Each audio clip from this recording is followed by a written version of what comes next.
Let's hope this is working. Okay, hey, chat's up. I don't think I can type in chat unless I bring up I see chat waiting on my for. end. Oh, there we go. Now it's going. Okay, I can Oh, see okay, you. Let I me can see if I can chat. hear you. Sweet. Let me see. I've got it muted on I can my hear you. end. I can hear you. I can hear you. Can you hear you? And I can hear me. I can hear me too. Okay, cool. Uh, Alrighty. Well, I guess we're starting early, which is weird for me. I'm usually the late boy. But That's welcome why to the I'm stream, here. everybody. Um, it's almost been a year since the best thing in my life happened. In the worst time in most everybody's life. But Unis Honest was seriously um a life changing, like in way more sense. Like it's what my current career path is directed from. It was the most fun I've ever had editing. It's the most proud I've ever been of basically anything I've done. Um, and a lot of that has to do with just like the response that was got from it. It was, you know, I felt like in a completely selfish way, I felt like the coolest person on earth in 2020, just because of how excited everybody was about Unis Honest. And yeah, thank you guys for that. Anyway, um, if you're joining here and you don't know me from my channel or anything, I am uh, Marcus.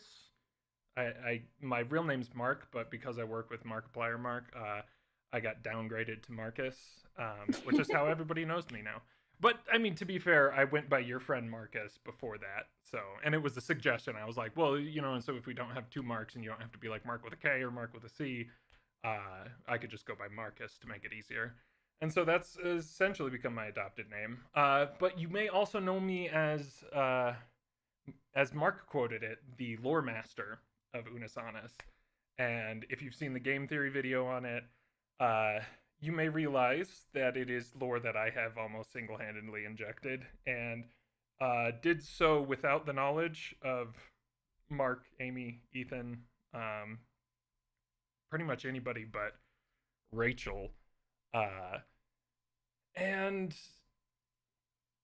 yeah, then Matt Pat put that video out, and I was exposed. They all like the Slack that morning was they were like, "Oh, so what you been doing there, Mark?" uh, and yeah, but they didn't hate me, and obviously they didn't fire me. Mark's kept me around for a whole year, another whole year. Um, so maybe he'll kill me after he if anybody tells him about the lore or anything. But I don't know. I doubt. I doubt. Um. Anyway, yeah, Sydney's gonna be. If you guys don't know, Sydney's the other person on the mic moderating this. And Hello. she'll be asking the questions. She's my amazing Discord mod. She's also editing highlights for the channels and streams, which I, like the asshole I am, have not watched to Hey, hey, approve stop and it, upload stop it, yet. stop it, But I'll stop get it. around to I it eventually. understand. I'll get around to it eventually.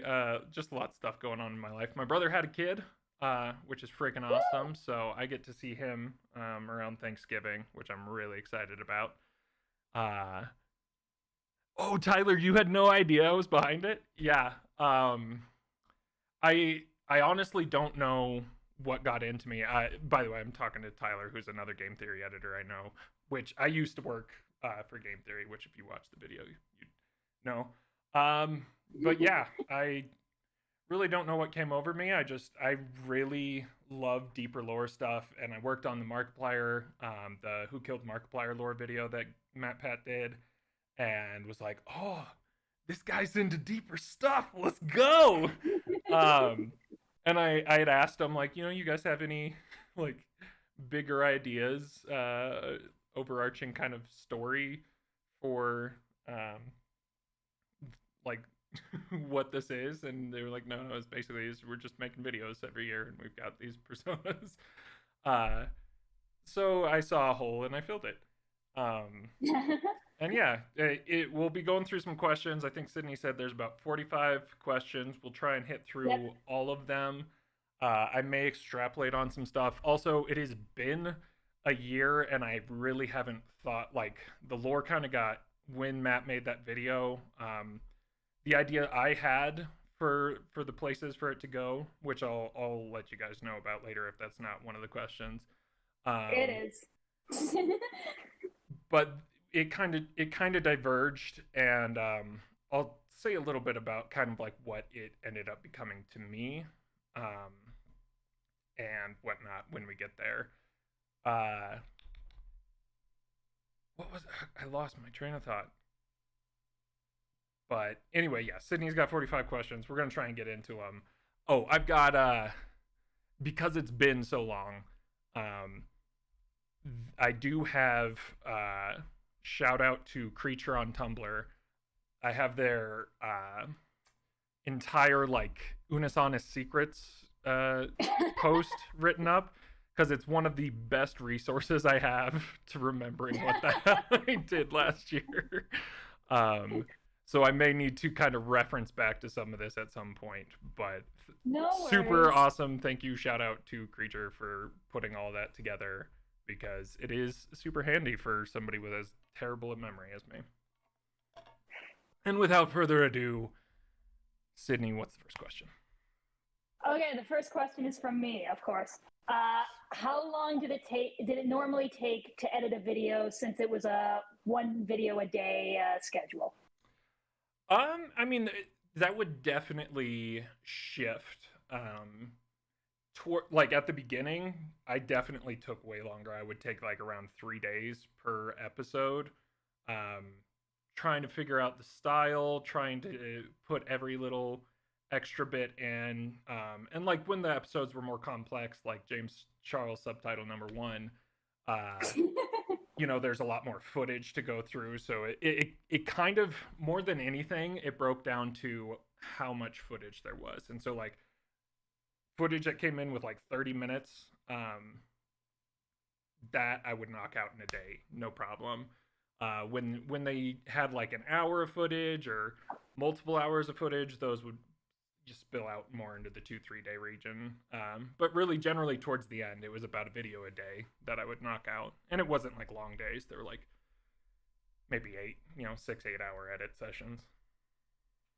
Okay. Yeah. Next question. That is from Griff. When and how did Mark/Ethan, literally anyone on the team of Unisonus, contact you to join the team of editors? Also, what was your initial reaction? Because I would have lost my mind. Okay, we still don't know. Like legit, no joke. Rachel was the first one to get reached out to, and we I don't know who it was who reached out to her. It like they said they were Mark's managers, I think, or like manager and agent or something. But they reached out to Rachel, said that Mark had seen some stuff she had done online and really liked it, and had this new project that he's working on called Unisonus. And that was like in February or March, that they reached out to her and asked her if she could, do an audition for a video. And so her first video she edited, I think, was Owl Pellet, maybe. I think you're right. But she edited it. They loved her. And I was just like so excited for Rach and like doing my best not to be unbelievably jealous. Because like I wasn't ever necessarily like a daily watcher of Markiplier, but like I said, like when I did the Markiplier Who Killed Markiplier series with Matt Pat, I like digging through all of the stuff of his that like mostly the narrative stuff there. I was just like, I love this dude's like just thought sphere and like ideas for just weird cool shit, but then also like the Darkiplier origin story within Who Killed Markiplier. And so yeah, I was like ecstatic to see that, and a little burned out with game theory editing because not the like doing it's just a hell of a lot of work. Like Unisonus was a lot of work, sure, but in a lot of ways, it was a bit of a relief from how much I needed to do working for Game Theory to make enough to just survive in LA. So yeah, I was super jealous of her, trying not to be. But then less than a week later, they reached out to her and they're like, by the way, we may want another editor. Do you happen to know anybody? And I was like, quick, yeah, tell them I work for Game Theory, and also I did this stuff with FBE. Tell them not to count that against me. And also I just got off this movie produced by David Lynch, and like I'm good. I can edit. And so they had me. Luckily, they had me audition, and I did. DexaScan was my first video I did for them, and they liked it, and they were like, yeah, we want to keep you on, and the rest is history. And I started injecting lore, trying to get myself fired like an idiot. All right, the next question is from Lenthari.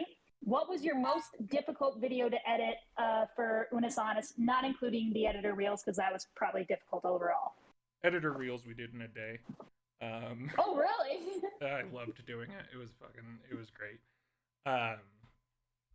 Because yeah, it was just like that day. They were like, oh, by the way, like if you guys wanted to put together like a little thing, like you could do that. And just like I was editing through the live stream on that one. Mm-hmm. And I was like watching the live stream and editing at the same time. But hardest video. Oh my god. Okay. Give me a second. I'm going to pull up a list of the videos so I No worries. get a little refresher. We got time. And yeah, like I know I blocked out like an hour and a half, 2 hours, but if we go beyond that, I'm cool doing that. I may need to get like a snack or something, but I'm totally cool. I probably get snacks too, because... Okay. Oh no, these are all listed alphabetically. That's not going to help. I need to look online. I guess IMDb would work. Yeah. So I didn't start until what? I didn't start until April, late March, maybe. I was only there for 9 months of it, I think. Because I remember you did the James Charles video, which, if I remember correctly, that was the last one before they went to Quarantinus. Mm-hmm. Yeah. Because like COVID stuff was happening in there, and they were like, we gotta film stuff, being like, we're all, we're being safe, no touchy. Beans. Okay, January. Come on. No. Where is DexaScan? Yeah, owl pellets, and then the barrel came out, pepper spray, DexaScan. Okay, 13th of March was my first video. So yeah, I think beginning of March is when I would have started. So hardest video, let's see. Let me kind of roll through these a bit. Oh, the Illuminati, I know I put a decent amount of work into. Like that whole ending thing. Honestly, the James Charles video could have been the hardest one. It was a lot of footage. It was hard. Like they didn't have the great audio because they were running around. So it was like hard to like match all of that up. But then also like the quarantine episodes were not the easiest because you had to like line up there. I remember they had they would line it up because they would be like recording each in their own home, and they would go to time.gov and like sync up or like screen record time.gov so you could get like, okay, here's the exact time it is for each of them to sync it up. And then like also just trying to do interesting things with both of them in like little corners or like side by side instead of being together. It definitely added a lot more to the editing sphere. Yeah, let's go with James Charles number 1 so I don't waste time looking through. All right, the next question is from Damien. Damien, how's it going? They ask, was there ever a video that just stuck out to you when you were editing it in any sort of way? Oh, absolutely. The video, the s'mores, was it how to make s'mores or how to start a fire? Yeah. Yeah, that one. It is probably one of my favorite edits in the entire, like, because this was also before they even knew about like this lore stuff, and just being Mm-hmm. able to do something super cryptic, like putting Ethan or putting Honest in the Unis in the window, uh, with Ethan sitting there, like looking in at him with Mark like killing or about to kill him. Yeah, that one sticks out pretty heavily in my mind. That and the Gongoozler. The Gongoozler is one of my favorites. And also Yeah. Children's Game in the Dark because Mark said it was his favorite, and so Oh. I will always cherish that. All Oh, right. The next and the question. SCP. Oh my god. You have too many. Yeah, I loved that year. But like I don't think there was a single video I didn't just have a ball editing. That's great to hear. All right. So the All right, next question is from Adarid. What is your most favorite Unisonus video that you edited?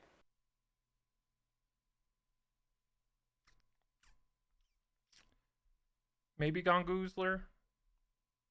Um, no. God, I can't remember what it is. The like vocal simulator.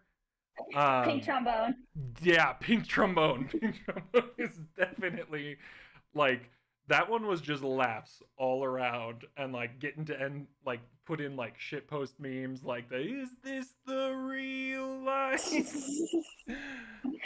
Yes, that's just fantasy. Yeah, I would have to say Pink Trombone's probably my favorite. Okay. Next question is once again from me. Did you have favorite segments to edit from your videos that you edited? If so, how come? Um, how do you mean favorite segments? Like certain stuff that was kind of happened multiple times, like in a video or multiple times in multiple videos, something oh like that. yeah, I always loved the ending. The end, like that's generally where we got to be most creative because they were. It was always just like something explodes and we're done, or we die and we're done, or so like they would often do just like they would just keep kind of like ad libbing or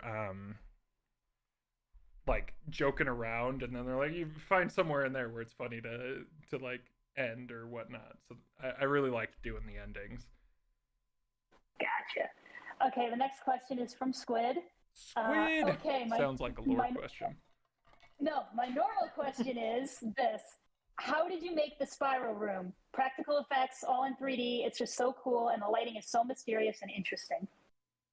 This like the Ib Hartwell Yes. guy. Okay, so that's actually something I was trying to get back. It's a video game, and that's I guess we'll kind of get into that a bit later in the lore, but that room was initially part of my um, original ending for the lore. And so I don't know at all how to make video games, and I've got the project, but when I opened it up in Unity, it's actually maybe I can open it up and just show you right now. Like at some point, I'm hoping to figure out how to get the textures back into it. Um, but it's right now it's just like gray textures. So it's kind of hard to see, but it's essentially like I got some assets off the like Unity store for like this kind of cool desolate room. And then I modified the textures within that to add all those little spirals. And then I just did kind of footage capture within the Unity editor that itself for all those scenes. So let's see. I need to do a display capture. No. Yeah, display capture. And yes. So this is the project. Oops. No, I want you to quit out of that. Come on. Pause. Quit out of that. Play. I need to figure out how to get these textures back. Because it's not like I have reset my computer and had to install Unity over again in that. But this is the game. This is the room that I did all the capturing in. It's just textureless. So this is the computer place. This is that window that he looks out. And so essentially, I called this the gate room. And I'll dive into that a little bit more as we talk about the lore. And what's really sucks is all the texturing of like the picture or there's an outside secret that was gonna be in here. Come on. Oh, really? Like the whole you can't see it because it's all pink textured.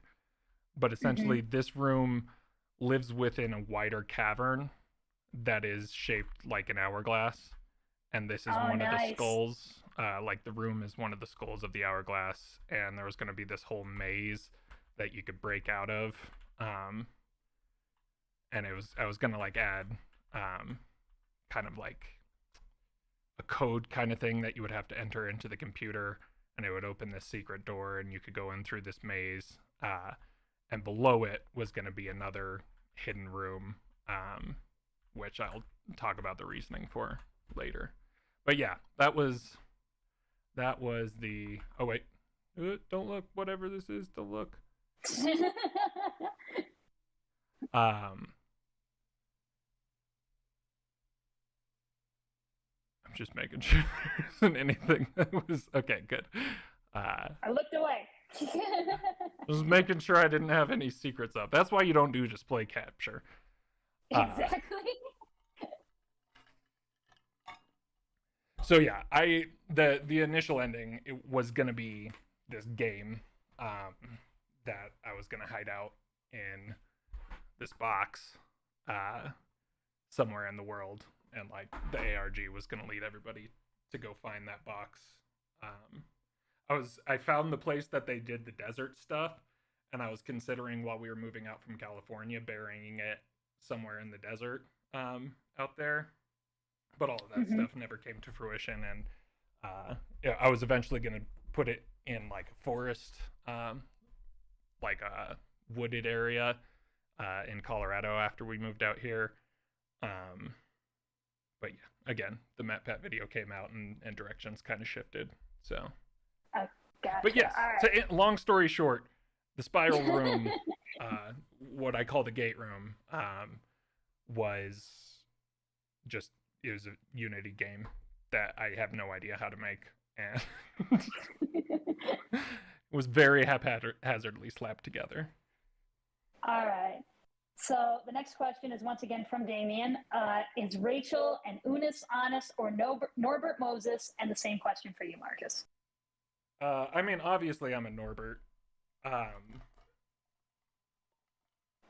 Rachel, I would say, is probably, like, in Rachel and I's relationship, she's the honest, I'm the Unis.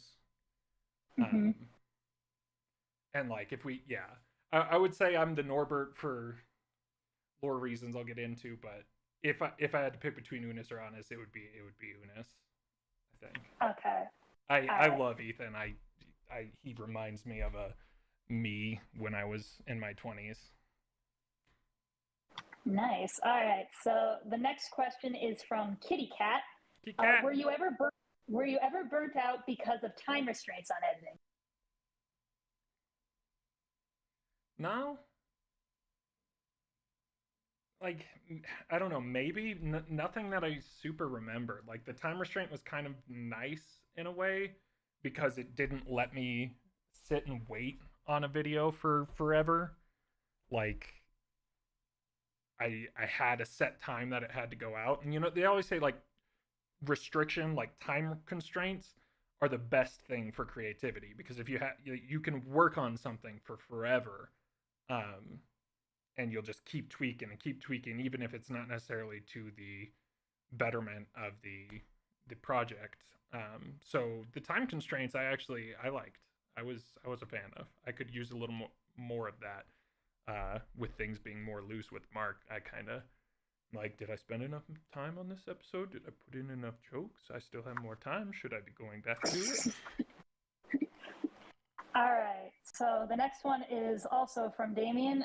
If you could choose what Mark and Ethan did for one Unisonus video, what would it be? I don't even care how crazy the idea is. It's just whatever you want. One idea for an Unisonus video. Oh, I was thinking of one earlier today that I was like, oh, that'd be a funny video. But I can't remember.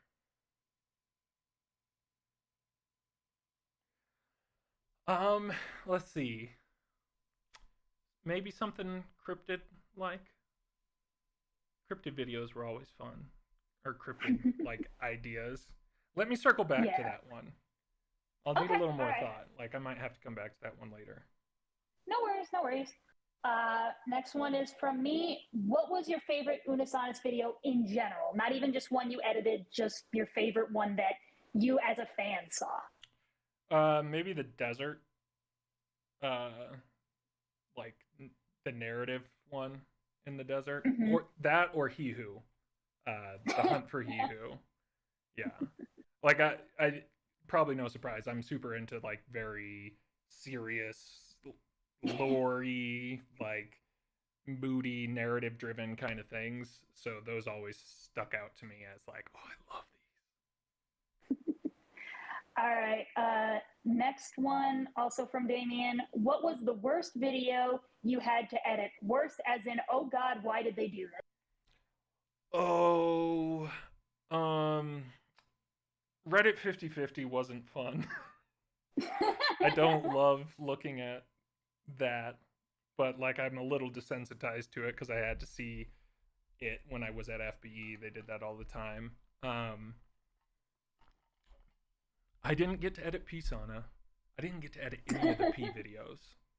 So I guess who edited Pisana actually? Vincent or Lixian. Gotcha. I can't remember.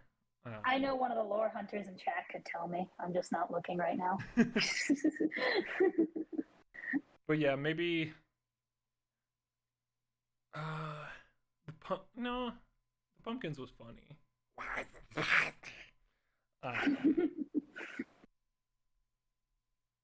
Maybe the Oobleck.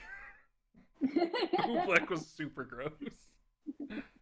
Yeah, that's a hard. Yeah. I don't think I had to, other than the Reddit 50/50, I don't think I had to edit anything super, like, ugh. No P for Mark. Mark gets no P. All right. Next question is a pretty quick one, just a yes or no. Did you cry when the Unisonus live stream ended? Yes. Like a little baby. It's still, to this day, one of my, like, a highlight, one of the top highlights, I'm sure. By the end of my life, I will still look back and be like, holy shit, I can't believe I got to be part of that. Okay. Next question is from Aisha. Was there anything in particular that served as inspiration/influence for edits on the videos? This doesn't count as lore, just edits in general. Yeah, there's this one video that Mark sent to us to kind of like describe his enjoyed style. I can't remember the name. What's it? Are they called Supercut? There's this YouTube channel. I think one of them may have like edited for him before. Shit, I can't remember the name of them. But it was like a specific video of like talking about the edits that they do, and he's like, here's a great example of the things I find funny. So that was definitely a big inspiration. I would constantly watch Lixian's videos and just try and see like he's a comedy genius with his editing, and so it was always looking at his stuff for like new ideas. But yeah, I would say it was mostly kind of incestuous, the inspiration. At least for me, like I came 3 months into it, and so there was already a pretty heavily established kind of line. And so like anything that sort of deferred from that was just ideas that I probably can't pinpoint, just stuff I saw in either movies or other YouTube videos or something. That I was like, oh yeah, I'll replicate this. Gotcha. All right, next question is from Bubbly Tarts. What's an editing or other skill that you didn't think you'd need to use and ended up using a lot? Or alternatively, what's a skill that you had to learn for Unisonis? Music skill is one that I didn't think I'd have to use, but I did for 104 Days of Unisonis. Um, and I also wrote a like classical sort of piece of music that I called Norbert's Lament. Um, and a skill that I'd had to learn is definite, like comedy editing in general. I have little to no experience doing comedy edits, like outside of, I guess you could call some of game theory stuff comedy edits, but it's like that stuff, like the pacing, the timing, musical stuff like that was already kind of baked into the script. So there wasn't like, it was visual gags that I would do, but like pulling just raw video and cutting that like comedically is something I've never done. I've edited documentaries, I've edited like serious drama narratives, I've edited too many promo videos. I've been like an assistant on terrible B movies like Baby Geniuses 3, 4, and 5. A Christmas movie called Chili Christmas that is chili cringemas. But so yeah, like comedy editing in general is a skill that I had to develop, and I'm still trying to develop as I edit for Mark now. Gotcha. All right, so the next question is from Shattered, and Shattered wants to read it. Shattered, read it out. Shattered, accept it. Hopping in. Get into Discord. There we go. Okay. All right. Shattered. How sleep deprived were you due to the constant time crunch in editing? No more than regular. I am a, like, I came straight from game theory. Like I left my gig, like working full time with game theory to go edit for Unisonis, and I generally would only sleep 4 hours a night regardless. So nothing really changed for me. All right, so the next question is from Shadow. What was your favorite piece of lore, whether figured out, not found, or not put in? My favorite piece has to be one that wasn't found, because in the cryptid, I think it was Cryptid Olympics, where like the whole like weird sequence with like the cutouts into the tree and the Oh, I think was that learning to use the Force? I don't remember. Learning to use the Force. I think that's what it was. There yeah. we go. Okay. Learning to use the Force was a big edit. And within that, God, I can't remember how I did it now. There was a like series of Morse codes hidden underneath the other codes. And so what everybody saw and what like everybody was theorizing about was actually just one side of the conversation. But in Morse code under that was like the replies and the other parts of that conversation. So there was like this back and forth happening between Norbert and myself trapped in the machine. Gotcha. All right. The next question is from Gracie. How awkward was it to edit the videos with Mark and Ethan nude? P.S. I'm sorry. I mean, I never saw anything. I also don't think I ever edited any of the nude episodes. I think those were ones that they may have done themselves / Gotcha. Lexian.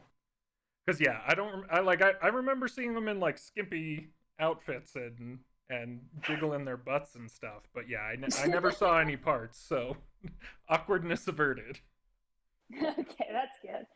All right, the next question is also from Gracie. If you could be in one Unis Honest video, what would it be and why? Oh, maybe just the live stream. I guess we technically were in it, but I would have loved to have been on the set, like at the live Mm-hmm. stream, just to see all of it. Not necessarily even to be in it. Like I'm not much for being on camera talent myself. Like I'm way too neurotic and like even now just sitting in front of the camera, like I'm constantly like, oh god, they see my belly. It's my belly. Don't look at my belly. Uh, so yeah, like yeah, I think the live stream would have been fun. I wouldn't Gotcha. have All had the right. pressure of trying to entertain or be funny. Gotcha. All right. The next question is from Linthari, but on behalf of the person she edits for named Another Pen. I'm Okay. hoping I got that right. Would you work on a project similar to Unis Honest again? Possibly. Yeah. Um, like I don't know, like if Mark and Ethan were doing it and asked me, without a question, yeah. Like if they had like a part 2 they wanted to do or something, yes, I definitely would. Uh if somebody else was wanting to do like the same thing, video a year every day for a year, uh and wanted me to be a part of it, I don't know. I would probably like I'd probably be on the probably not side more than the probably side, just because if somebody's going to be doing that again, doing another, year Unis Honest kind of thing, I think that should be done with like a completely fresh set of eyes. Like if it is a completely different group doing it, I think that fresh set of eyes is what the appeal would be, um, rather than trying to. It's it'd be kind of like a sequel, um, when they have sequels and all the like main actors leave, but they bring back one like side actor to be in it. Um, Always just feels a little weird to me, and I would rather see something completely unique, uh, and like from a new perspective. I'd rather be a viewer, I think, at that point. Okay. The next question is from Z. What are your headcanons for Unis and Honest? Okay. So lore wise, what my view was, because I was interjecting this stuff without their knowledge, without any of their input, I did not I did not assume anything for Unis or Honest. I did not, in the lore that I was injecting, it didn't touch them at all. It was essentially just Norbert, and Norbert wasn't even Norbert, because he as I was creating him in the lore only came around after he died, after the channel was killed.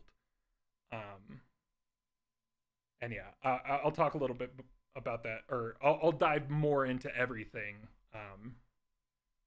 once we get there. But like, yeah, I guess if I had to say, like, Unis and Honest, are just essentially like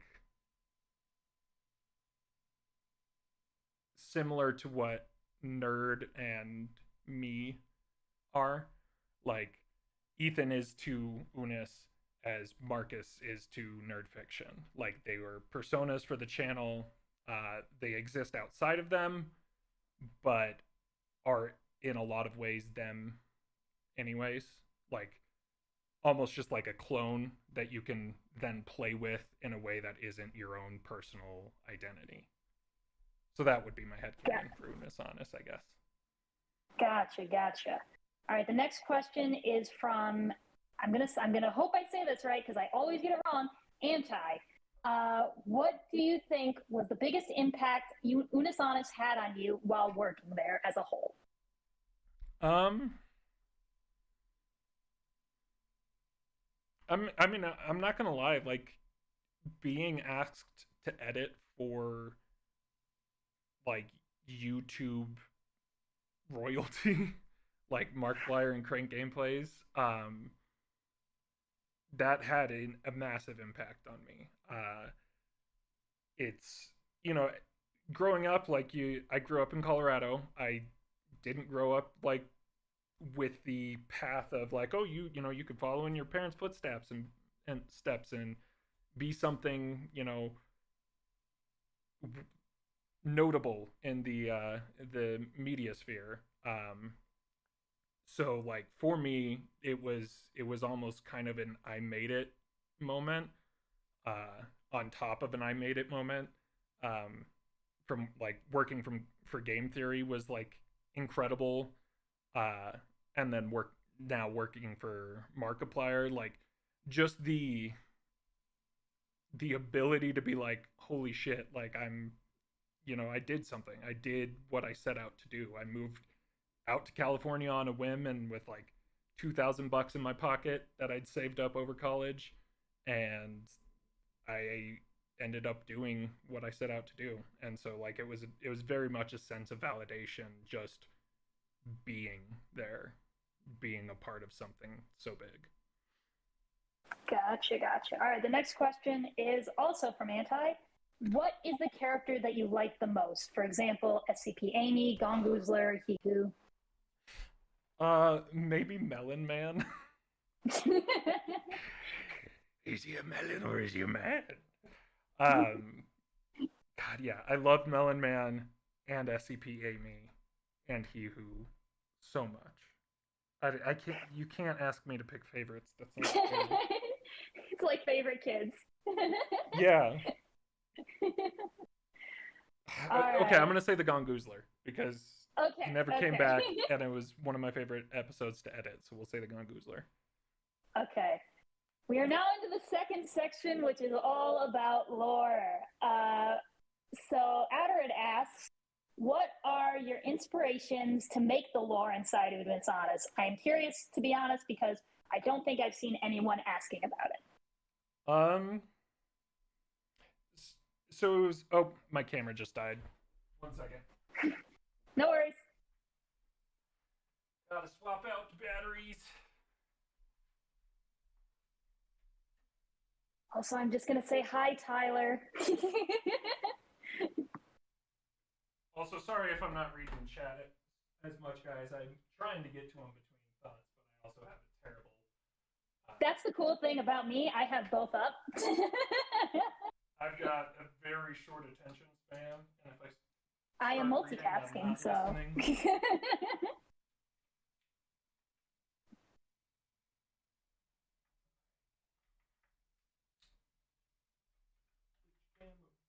Yeah, Squid, it honestly is like Walt Disney. Wait, what is like Walt Disney? What's Walt Disney? I'm not looking at the chat in Discord, in Discord games. I'm looking at the one in YouTube because I'm reading my questions on my where I am on Discord. I'm good, Tyler. How are you? All right, we're back, and the focus is off. Come on, focus. Oh, it's not changing because it's on auto. It doesn't work on auto. Come on! Come on, auto focus! Focus! Focus! Yeah, that looks good. Maybe. Hello? Yes. Okay. All right. Camera's back. All right, so we're good? Yes. Okay. Do you want me to reread the question or? Yeah, I totally forgot what it was. Okay. Adderud asked, what are your inspirations to make the lore inside Unis Honest? I'm curious, to be honest, because I don't think I've seen anyone asking about it.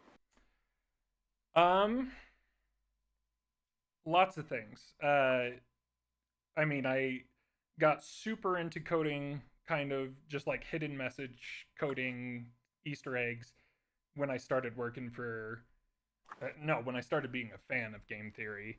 Um, and then I started working for game theory and started learning about a whole lot more types of things.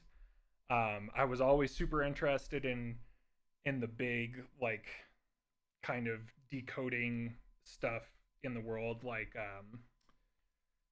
Cicada 331 311 something, Cicada 3000. What is it? Cicada I don't know. Cicada 3301. 3301. Thank you. There we go. Yeah, so Cicada 3301, notprawn.com, which was an awesome like ARG game that I don't even know if it ever got finished, if anybody ever finished it, like got to the end.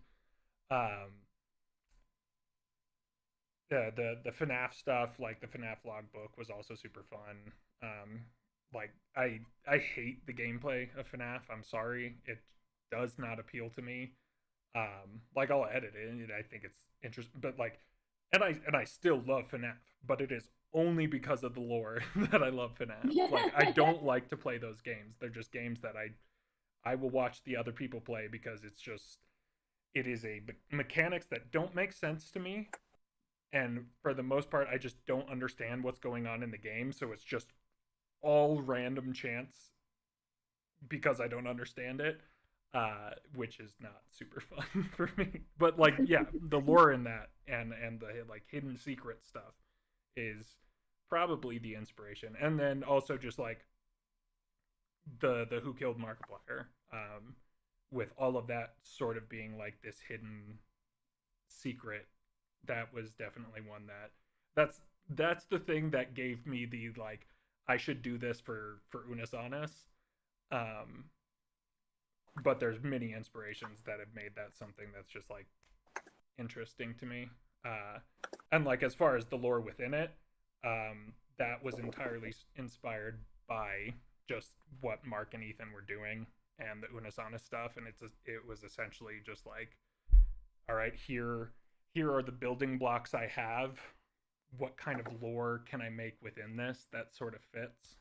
And that's how I came up with like this stuff with Norbert coming back from the dead and causing havoc. Gotcha. All right. The next question is from Z. How do you see Unis and Honest? Do you see them as evil or kind? Describe what you think their personalities are like to you. Unis is like, yeah, it's honestly, I just see him as Mark and Ethan. Like their personalities, like Mark's brash, he like, so Honest is brash. They never give compliments easy. You're gonna have to work really hard to find like to get their respect. Their kind of humor is more based on like when you're close friends and you're never you don't say anything nice to your friend. Like your words of love come from like punching them on the arm or making fun of them. So I see Honest like that, and then Unis is like the very much more emotional, like empathetic, like to a fault, like, oh, I'm gonna read into the things you're doing a little bit too much and maybe go home and think about that all night, kind of person. Okay, so the next question is from Crab. How close was Unis Honest's lore to a possible ending before Game Theory's video came out? I was hoping nobody would say anything until we ended. And in the last lead up to the end, like basically what I was leading up to, I guess this would be a decent time to give like a sort of overview. What I kind of saw it as was they killed Norbert because he didn't get enough subs, and I, editor Mark, was like a softie for him and was like, I don't want to see you go. Like, don't die. You can come and live in the channel. And so I gave Norbert like a gateway to live within Unisanis. And then so he stayed there for a while until he wasn't okay being inside that gate room, inside the machine. And on my birthday, which was Chica shaved video, there's that that bit of lore. Let me go to creatures to see what it was exactly.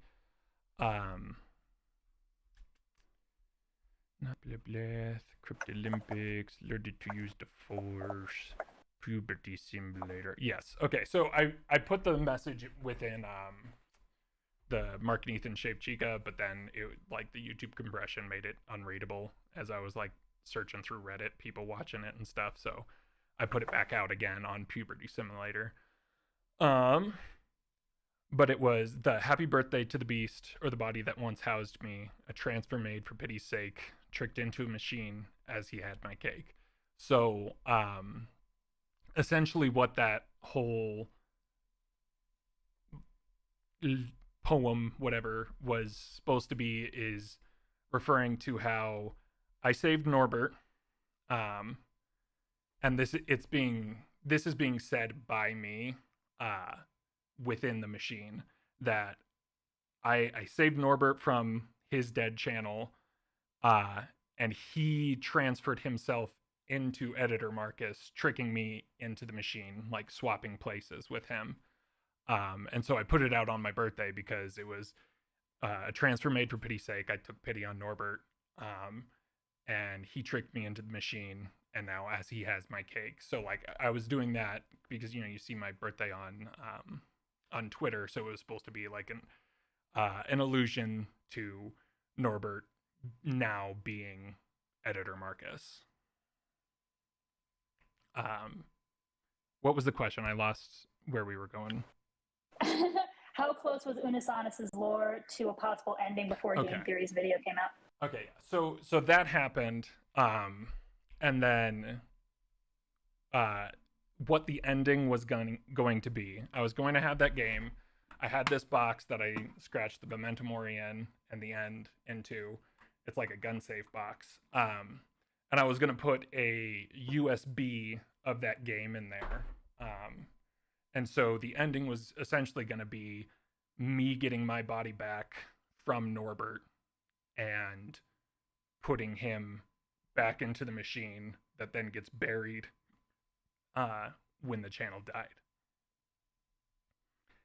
But that didn't happen, and a different path was made. Okay.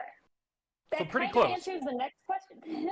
That kind of answers the next question, which was from Atlas. Was there any other possible ending that the lore was heading towards? But I'm pretty sure you just answered that. Yeah. And I also think there's probably the ending I see the lore as having now is probably a bit different than the community consensus. In large part because I think the community still wants Unis and Honest to be a large part of what the story was. But again, with it being me interjecting that story in, I didn't want to touch their characters at all. I didn't want to be like, you know, stepping on toes. So I was essentially just creating this sort of like B story for the whole thing that was like going on behind the scenes and like supposed to explain some of the like weird editor things that happened. Gotcha. I think the next one is the one that everyone will be the most excited about to hear an answer. This is from Atlas. What was the whole Unis appearing by the window in the How to Set a Fire Except Don't video? What was that all about? Just for creeps. I don't think they had any meaning behind it at all, other than it was like, oh, this would be cool to freaking do, to like have them looking in on us. Yeah, at least as far as I know from, because like that was, you know, Ethan's idea. As far as I know from them, that was just for creepy creepy factor. Because like they didn't have, as at least they didn't tell me if they did, but they did, you know, there wasn't any. There is no lore, as they say. The next question is from Damien, and just listen to the whole thing before you say, "Oh, we've answered this one already." Okay. Any extra lore stuff in Unus Annus you wished you could do, but can't because you didn't have enough time or just didn't have the stuff to do it? Yeah, I would have loved to have finished the game. I think I was going to need some help from it, from Lixian. After everything came out, I kind of like let them know it's so like the lore gets really muddled towards the end as like Vincent and Rachel and them are interjecting stuff into their videos. Because I probably didn't I didn't have like a great explanation of what I was doing. And they were just like, yeah, just we'll keep interjecting lore up until the end. And so I kind of gave them a sort of overview of what I had been doing and what I was intending. And so that just kind of got left up to each individual editor's interpretation in putting stuff in. So that is a little, it's not my favorite way for it to have gone, but it is the way it went, which is what Unus Annus was about.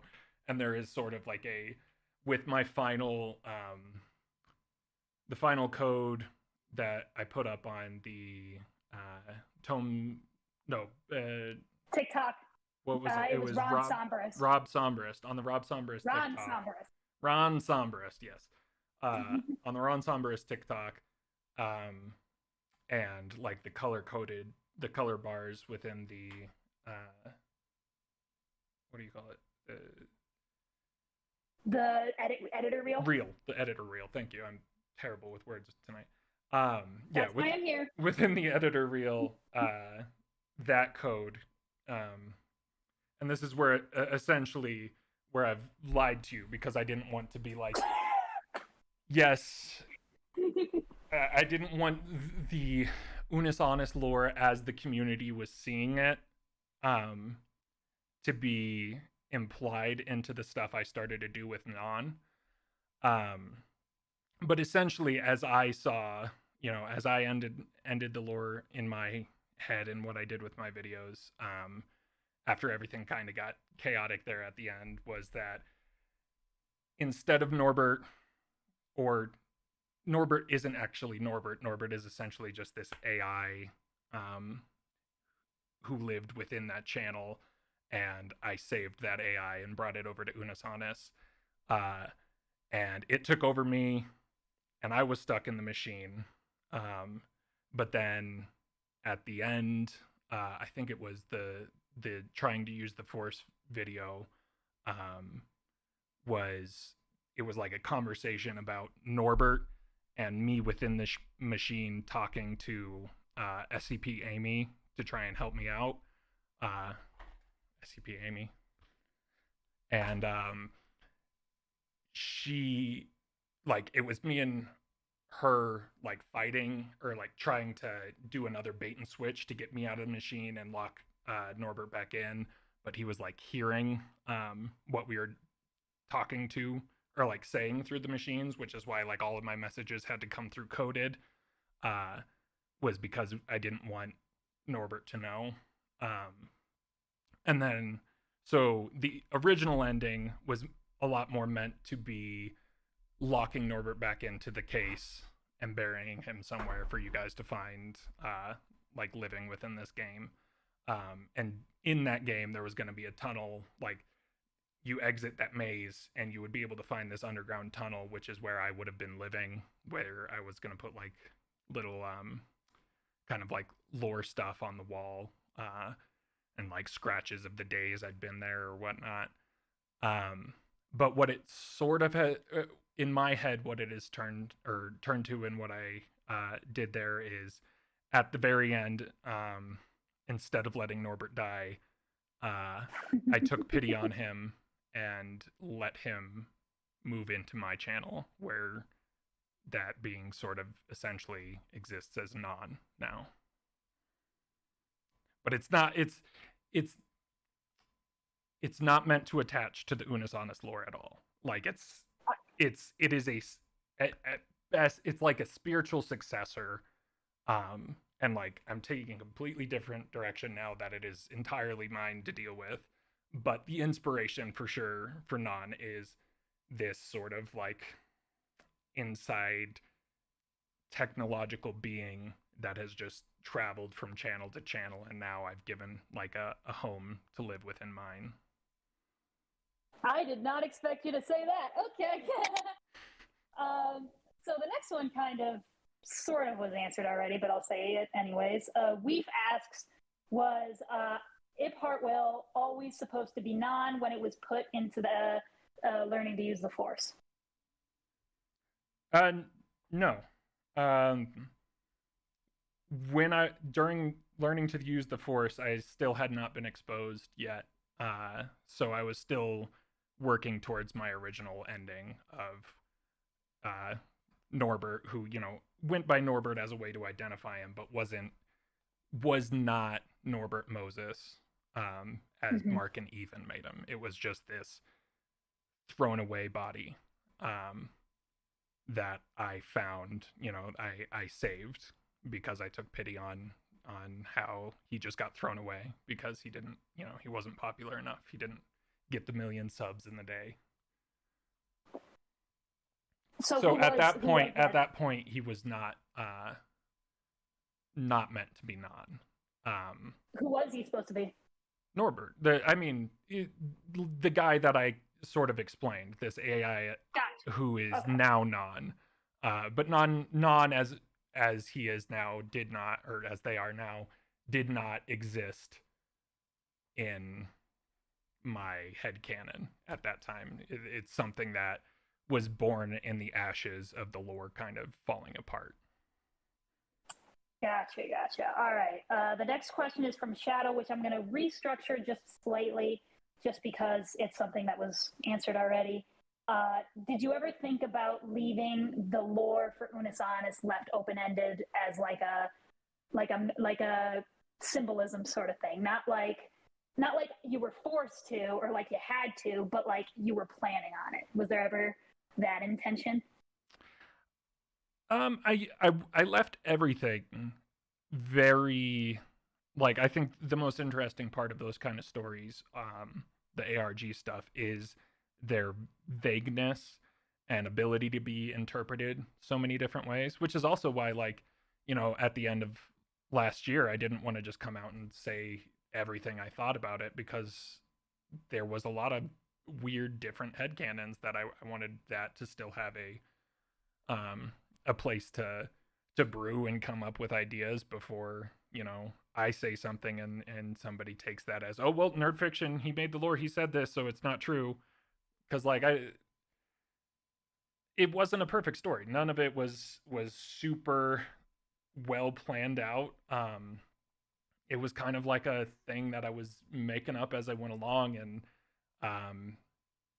like as Mark and Ethan started to do stuff, I would take their actions within episodes and kind of shape my story to that as they went. So it was kind of one of those things that I had an idea of where I wanted to go with it, but I was still planning on things changing up until the very end, until I figured out what my very last video was going to be. Gotcha. So yeah, I think mostly I didn't want things to be too open-ended. Like, that's not generally what I go for in story writing. I like there to be at least a thematic closure to it. But yeah. Later, Tyler. Thanks for hanging out, man. Bye, Tyler. It's nice to meet you. So Celine asks, what inspired you to start putting codes in the Unis Honest videos? Not the lore specifically, just the codes. Chaos. I thought you were going to say quarantine. I mean, it could have been, I don't know. It is one of the stupidest and best things I've done, because they could have been so fucking mad that I was interjecting this stuff into something they'd been creating all year. And here I am, somebody who just came along, 3 months into the project and started doing my own thing. So I really don't know what what stupidity inspired me to kind of overlook that. But I guess it was always one of those things that I convinced myself, well, either they're gonna love it or they're gonna hate it, and if they love it, I've got a job after this year. So I guess I don't think it was the lore that made Mark want to hire me again after Unis Honest. But it wasn't enough to make him not want to hire me. So yeah, Gotcha, honestly, yeah. just chaos. Like, I don't have any idea. You do love your chaos. I do love my chaos. Can we take a quick 5-minute break so I can grab some more water and hit the bathroom? No worries. I'm gonna grab water too. So Awesome. I've been talking a lot and my throat's getting dry. Let me find Same. the BRB screen.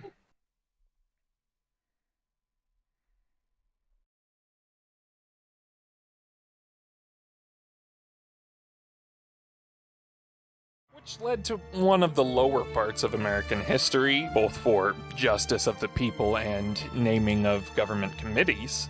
Seriously, the House Un-American Committee? The Hawk? Hey, Rach! Can we go to the store? Can you get stuff for Hawk? What you just did? How you can understand a story that wasn't told to you? That's reading the subtext. But there's another more common name for it. Empathy. It's the thing that some say makes us human. The ability to understand someone else's situation. It's the backbone of most notable religions. The golden rule, treat others as you'd like to be treated. It's a common thread between most major religious texts, and when broken down, it's just telling you to use your empathy to make your moral decisions.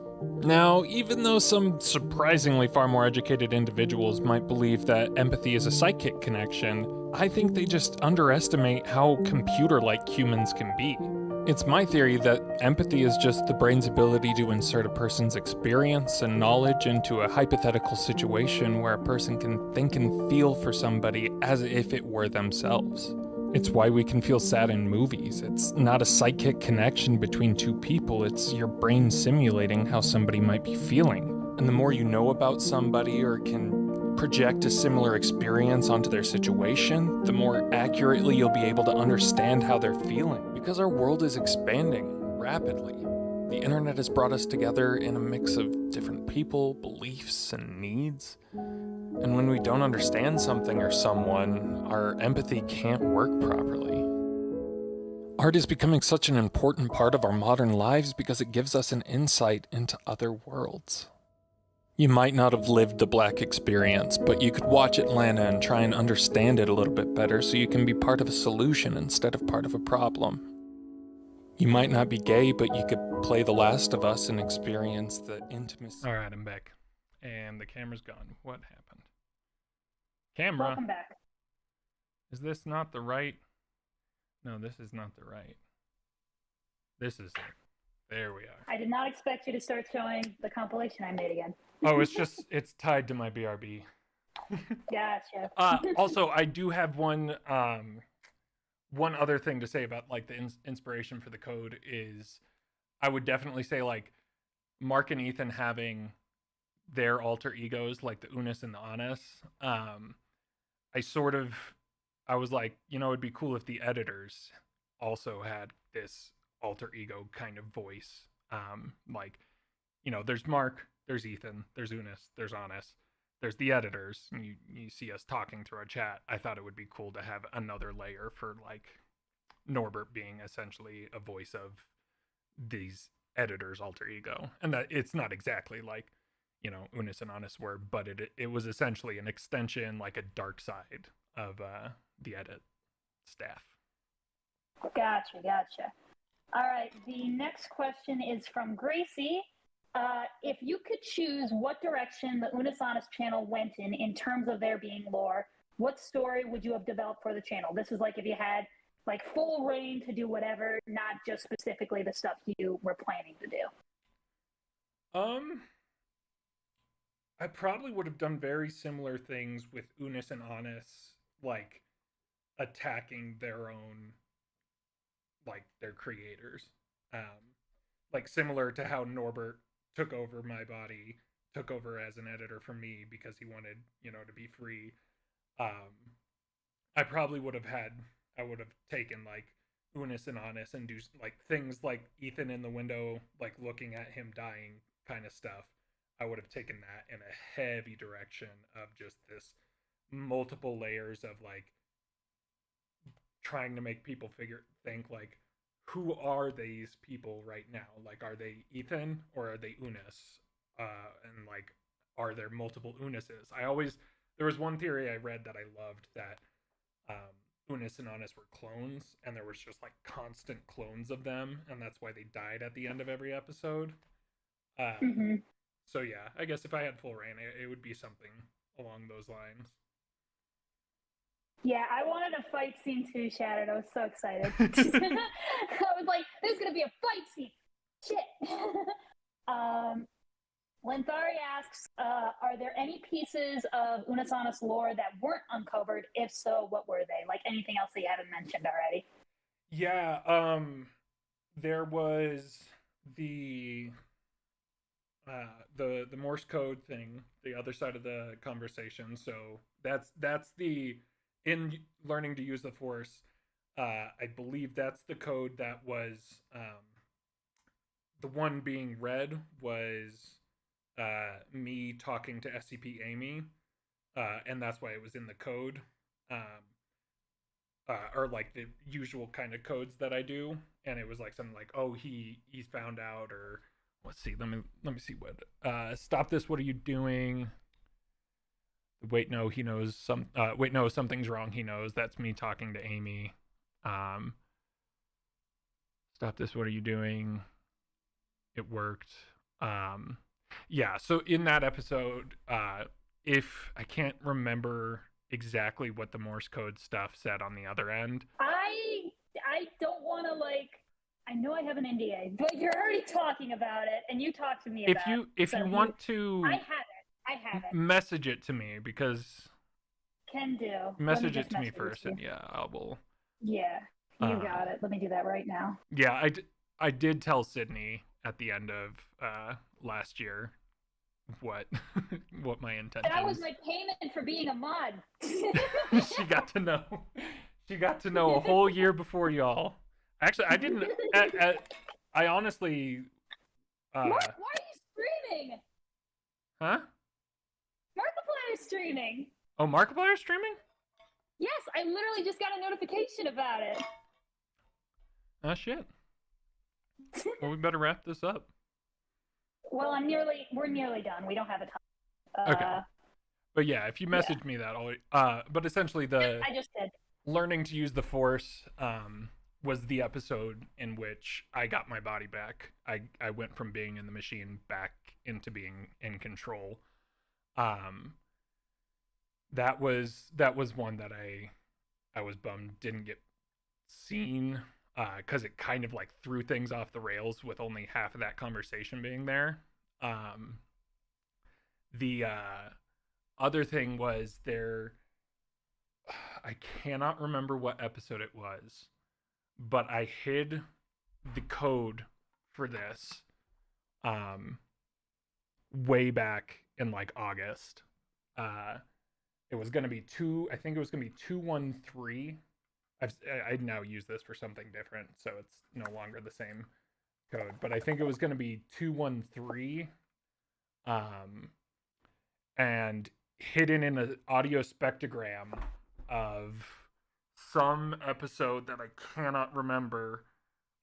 If you would like look at the spectrogram of the episode, like towards the end, there was a message that was like something cryptic in my words, but essentially like the answer to the code is the episode that was the episode with 213 days left. So that would be the other one that didn't get found that I was excited about. Okay, and so the SCP code, it would I have just been sent it to you. okay. So it would have been started with SCP Amy communicating to me in Morse, which was something that said "Wake up, it's time." Uh, then another SCP Amy was "I found him." Um, then the wait, no, something's wrong. He knows. That's me talking to Amy. Um, that's like me being like, oh no, he knows we're doing this. Like, wait, stop. And then she said, do it now. And then the stop this, what are you doing? Was supposed to be Norbert coming back into the gate. Or no, that's him realizing what we were doing. And then there was, again in Morse, was initiating transfer in 10, 9, followed by those talks, like the TikToks that happen, the clocks in the video. And then at the very end was the spectrogram of saying it worked at the end, which was me coming back into my body. Gotcha. All right, I was just saying we have about 9 questions left, so it shouldn't take much longer. There was another question from Lintari that said, what is your explanation of the lore? But you already said that. Aisha asks, what was it like being inside the machine? Was it an endless void, some place that existed with and or between each tick of the clock, or was it something we could never comprehend? I always saw the machine as part of the channel, like existing within the code of YouTube itself, but within like a room designated to that channel. And so deep in the code of the channel, you've got this room that was the gate room, the machine that runs the entire channel, and it is there in which Norbert / myself got locked away. And like that's why when the Norbert Moses channel died, like he would have died too because they deleted it. Yet I took him out of that code and put him into the Unisanis code, and then Unisanis into Nerd Fiction. Okay, I don't want to interject, but Mark bought a huge inflatable balloon of Lady Dimitrescu.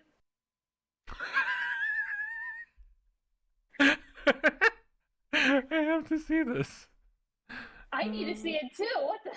All right, everybody take like a 3-minute break. We're gonna go. 3-minute break. 3-minute break. Isn't that how she's known? But anyway, so. Oh my god. That is amazing.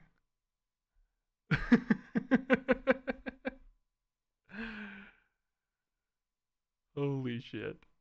He's holding it like it's his girlfriend. It is his girlfriend. What about Amy?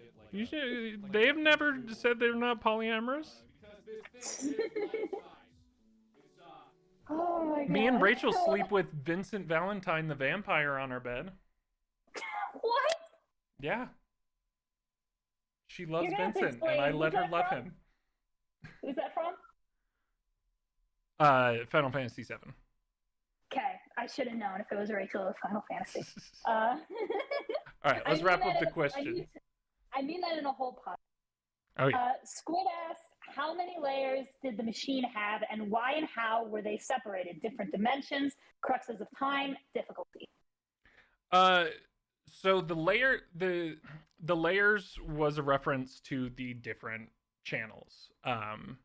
So the another layer, but yet still the clock, was like Norbert going from the like death of his channel to the death of another channel that had a limited timeline. So he's like, I escaped death, but yet another layer, yet the clock is still ticking on me. And so that's kind of like a view into his mind that, he sees the end coming. He knows that death is there, but he wants to escape it. Unlike Unis and Honest, who are accepting the death, he's like rejecting it and wanting an escape. Gotcha. All right, so the next question is Shattered, and once again, she is going to come in and speak. Come back, Shadow. If both hands are white, then which hand is wet? All right. So, to Norbert, did you really try and fail to escape a simulation of sorts? And was that simulation an aspect of the story derived from one of your real life introspections? These are the questions I mentioned, Norbert, now. So, yeah, it's, I wouldn't say it's a simulation. Um, the gate room that I showed you was essentially just a physical, like a visual manifestation of living within code, living within the machine, the YouTube channel.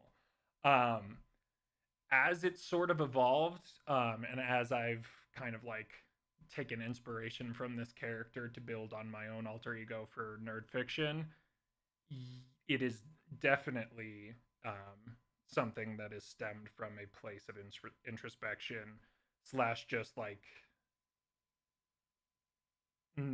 is a desire of mine to escape my own life.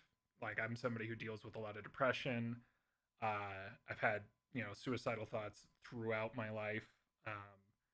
And it's always frequently come back to like, just, it's not a desire to die. It's just a desire to not exist for a while, to just kind of escape my own brain. And so non is definitely a concept of that. It is a sort of fake entity that I can put myself into, and just turn off. Be like, okay, just like take away the constant empathy of just like worrying about everybody else's problems and making them mine, worrying about the world's problems, making them mine, like worrying about my depression, and just essentially become like an AI, become a computer. Don't think, just do. So yeah, like not a simulation, but definitely a state of mind. Gotcha. Okay, so I'm gonna read these next just because they're pretty quick. What's Norbert's favorite color? I think I know the answer to this one. By extension, probably purple. Yeah. But I would say for Norbert, red. Red? Because with Norbert just being that, because like I don't want there to be too many blurred lines of like Norbert is non. Like, gotcha. If anything, I would say like non is a child of Norbert. If that makes, like, not like actually a physical child, but like to create some separation. Non was inspired and born from the events that I worked on with the lore of Unis Annus. So for Norbert, I would say red because I would constantly use red when trying to use his name, or like in the Unis Annus or making a title sequence again, like when that flashes over Norbert Moses, I'm pretty sure it's red. So we'll say red. Okay. Another quick one. Griff asks, most important question, how is Norbert? He's good. Good? Yeah.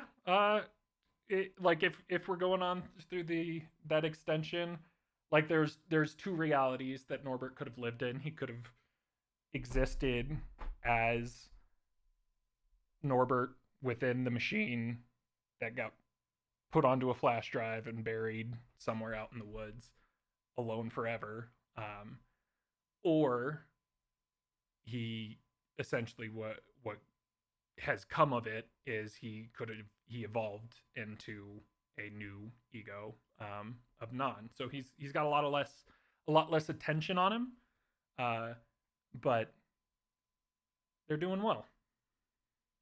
That's good. All right. Quick question from Weef. Did Norbert have a form that existed before the Norbert Moses channel?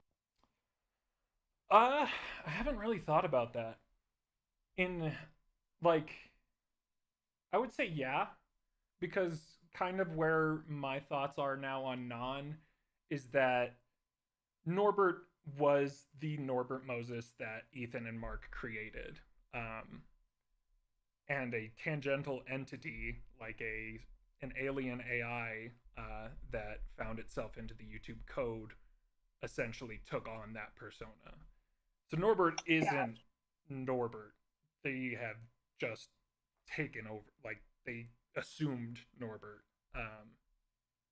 when that channel was going to die, or like, you know, maybe something like they existed within the YouTube, and every time a YouTube channel is born, one of those tangential entities lives within that channel, and so the one that we know as Norbert isn't necessarily Norbert from birth, but became them because the channel was made. Gotcha. All right.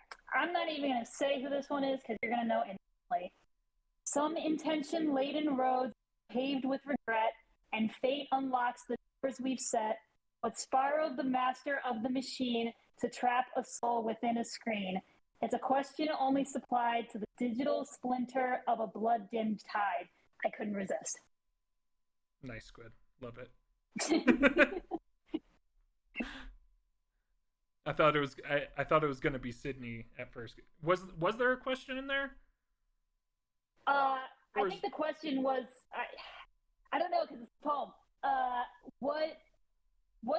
I guess it's like what spiraled the person who like ran the machine to trap them in like the channel. I don't know. Oh, okay. So what spiraled the person that ran? Sorry, I'm very bad at audio comprehension. I'm better with like seeing it sometimes, especially I'll when send it it to comes you later so you could. But like a desire to live, is what it would be. Like the entity that became Norbert didn't want to die as Norbert, and so they also didn't want to die within Unis Annus, so they, you know, took my life to further theirs. Gotcha. All right, and now we're just on. Oh, don't be sorry, Squid. The last two joke questions I have.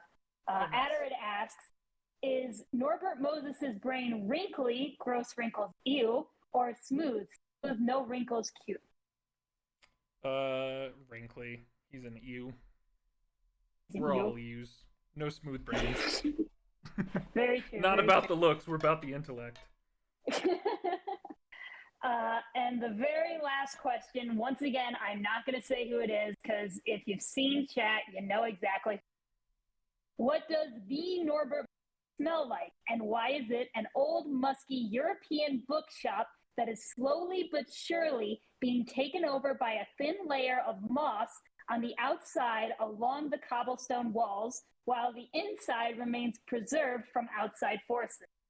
So the reason that Norbert smells like that is because Norbert is essentially an AI that lives within a dusty computer. So, you know, dust, mold, similar smells.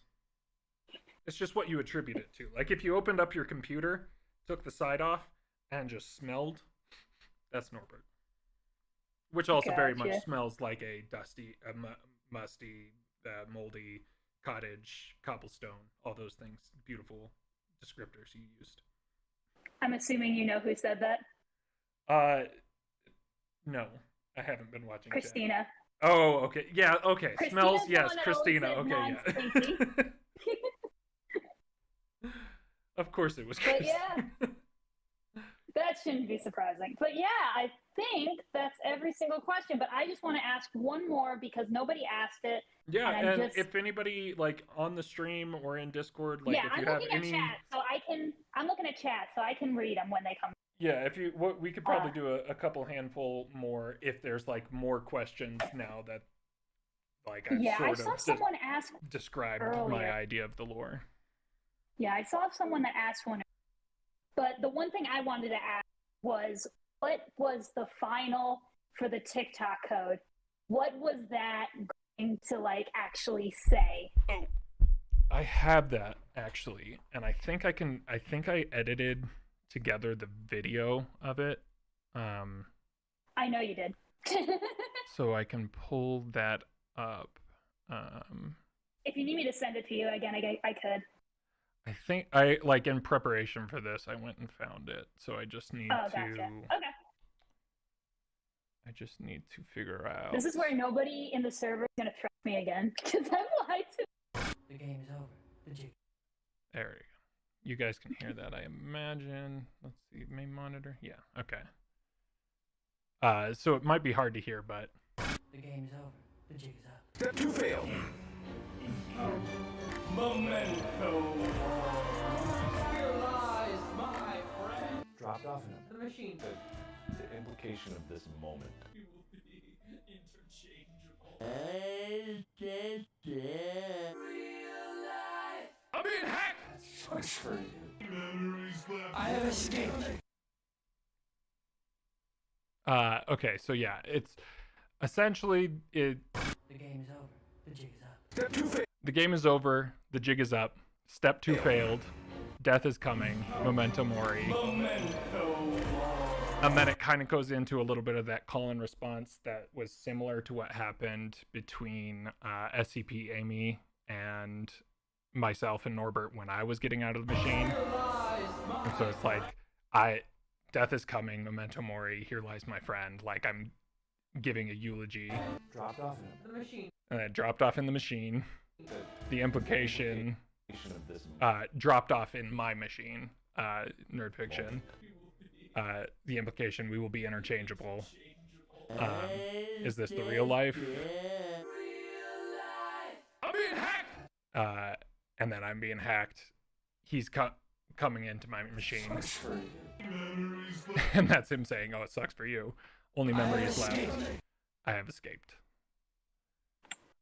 So a little bit, actually, I'm thinking, what I was probably thinking, it wasn't so much a willing moving over of him, whereas like I see it as that now, but I guess in that, as I was doing that, it was, let me close that. Oh no.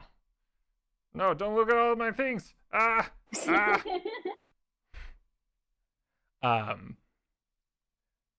But yeah, that's essentially, it was supposed to boil down into Norbert moving over to my channel to survive. Gotcha. Okay. And then I see a couple questions in chat I can read real quick. Someone earlier said, I've seen a few people begin to make games for Unus Annus, myself included. How do you feel about that? Would you rather stop or keep going? Hell no. Fucking make the games. That's awesome. I'd love to play it. Like, that doesn't by any means, it does not go against the, like, don't upload or stuff. Like, I think they've always wanted art and, community inspired things out of it. So, like, I don't care. I actually kind of think it's cool. If you get sued by Mark, though, don't like come saying, "Oh, Marcus said it was okay," because I have no authority over any of that. But from an artistic stance, I think it's cool. Yeah, I think those are the only. Oh, I've got one from Squid here. Was the name Norbert Moses an allusion to the Red Seas because red color? You can see my Kermit hand flailing as we speak. Yes. You figured it out 1,000%. But yeah, like, obviously I didn't choose the name Norbert Moses. It was something I adopted as a way to work my lore around what they were doing without touching Unus or Annus. Gotcha. I'm trying to see if there's any more. Might be it. I'm looking at the Discord too, so if you guys want to there too. Oh, yeah. But I'm looking While at she both, does that, so I'll just say thank you guys all for enjoying Unus Annus, for giving me the best year of my life, for giving me something that I will be eternally proud of. It's very egotistical for parts of that to be, but like the amount of validation you gave me as an artist in 2020 is something I never had. I working for FBE, working for Game Theory, like the Game Theory comments are fucking mean sometimes, and like YouTube comments in general are super mean, and I constantly had my my ego, my like sense of being an artist torn down working for YouTubers and stuff before. And there was so much validation and so much that helped me just feel like, you know what, maybe I'm not an imposter, maybe like, I'm doing all right here. And you guys, I mean, it's stupid, but you guys made me feel good about myself, and that's something that doesn't always come easy to me. And like, even being here and still being interested in the Lord, like, you've given me something that not everybody gets in their life, that not most people won't get in their life. And like, a lot of times I still feel like I don't deserve it, but I would never let it go. I would never I would never let it be something I don't fight to the death to keep, because Unis Honest made 2020, like, I've been looking at all those tier lists and stuff, and it's weird because everybody's got 2020 down as like the worst possible year, and it should have been. I was living in a roach infested apartment. I constantly had to like look at my bread to make sure there wasn't roaches in it, because I had found that once after eating bits of my bread. Oh God. And like I wasn't like, it was a shit apartment, but it was because I lived in LA, and that's essentially what you could afford before before Mark started paying me way more than I deserved for Unis Honest, but we were already in that lease. But it should have been, and then the pandemic happened on top of that, and it should have been the absolute worst fucking year. But to me, 2020 was an S tier year because and only because of Unis Honest. And like, if that doesn't say like how much that, like how influential that entire year, that entire channel was, I don't know what will. Because like, we all know how fucking bad 2020 sucked. But me being, me and the fucking billionaires who made billions of dollars, I didn't make billions of dollars, but like, they had a good year making all their money. I had a good year making emotional currency of feeling good about myself, sharing in a community that was so excited about this weird lore shit that I was dropping off with, like, throwing down, which, working from game theory, that was one of, like, two of the biggest things that happened in my life that I had, like, dreamed about for years. One of them being, I want to make lore that people, like, care enough about, that they like dig into the little details and like the cryptic words that I try and put together. Like, writing my music is what I had always thought that was gonna be for, because like, growing up, I would always like listen to the lyrics of my favorite bands and like trying to discern the deeper meaning therein. And that's always something that like I desired out of the art that I made, and you guys gave that to me. And then the other was kind of a silly dream, but like, I was a game theory fan starting back probably 2012 is when I really got into them. And I was always like I made a game theory intro card before I ever worked for them, just like a fan art, like sent it off to Matt. He never responded to it. And then I got to work for them, and I was always like, man, it'd be really cool one day to make something that like Matt wants to dig apart. And like, even though the game theory like did make me sidestep where I was going, in no way am I upset about that. Like, about the video being there. Like, sure, there may have been direction I wanted the lore. Sure, I may have wanted to have like control over it till the end. But that is one of the most surreal, like, most exciting, like, it's fucking crazy. Like, I'm working for and doing things for the stuff that I was a super fan of. And like, even people who like grew up watching like Steven Spielberg's movies and like, oh man, I love Jurassic Park, I'd love to work on Jurassic Park or something. Like, sure, you're working on, you could go and start working on Jurassic World, but I don't think it's got that same feeling that working for the exact thing that you are a hyper fan of ever ever would. And that goes for Matt, that goes for Mark. I didn't know Crank Gameplays before, but now he's one of my favorite channels. And I constantly watching him, I'm like, holy shit, I got to edit this guy every day. Man, that's so awesome. But yeah. Anyway, yeah, I think I vamped for enough time for whatever you were trying to get, Sydney. Okay. I just have 2 more questions left. And Crab wants to know if you've had a good day. Yeah, pretty good day. I played Demon Souls this morning. I'm working on getting a platinum trophy for it, and I worked my way through the entirety of World 4 and 5 this morning. Nice. Yeah. And the last one I have here is, does Norbert still listen to Missy Elliott? Oh god, what did I do that for? You did the flip it and reverse it. Flip it and reverse it. Yeah. Yes. I did that. I did that as tomes, right?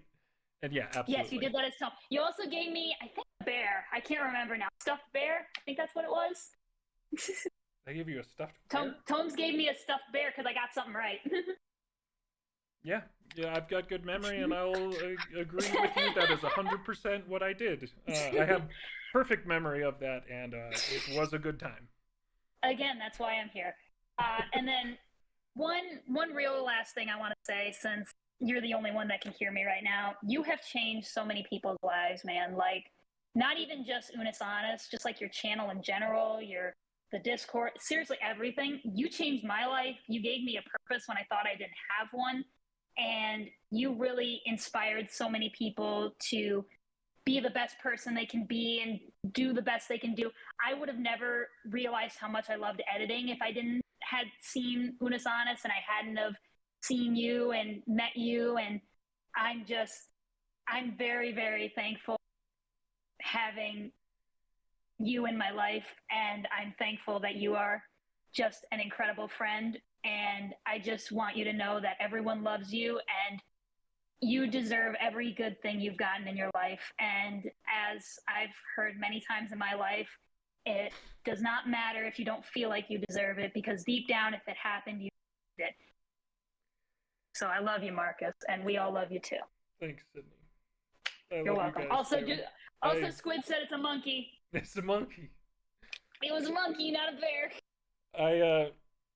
Honestly, it's what I aspire to do. It's what would bring me the most happiness, is just affecting people like other artists have affected me in life and given me purpose where I've before had none. So it's incredibly heartwarming to hear that, and for everybody who might feel that way, just know that, like, you're doing as much for me as whatever, menial thing I've done for you. So thank you. It may be like, a selfish, weird, egotistical kind of thing for that, but it's not. I mean, I care about people. They're the thing that matters most in my life, even though I constantly say I hate people or whatnot. That's an empathetic human thing to do. The decisions I make in my life, they center around others far more than they center around myself. So knowing that I've had a positive effect it means that I haven't made the wrong decisions. And one last thing I want to say that's probably going to make you start breaking down is I don't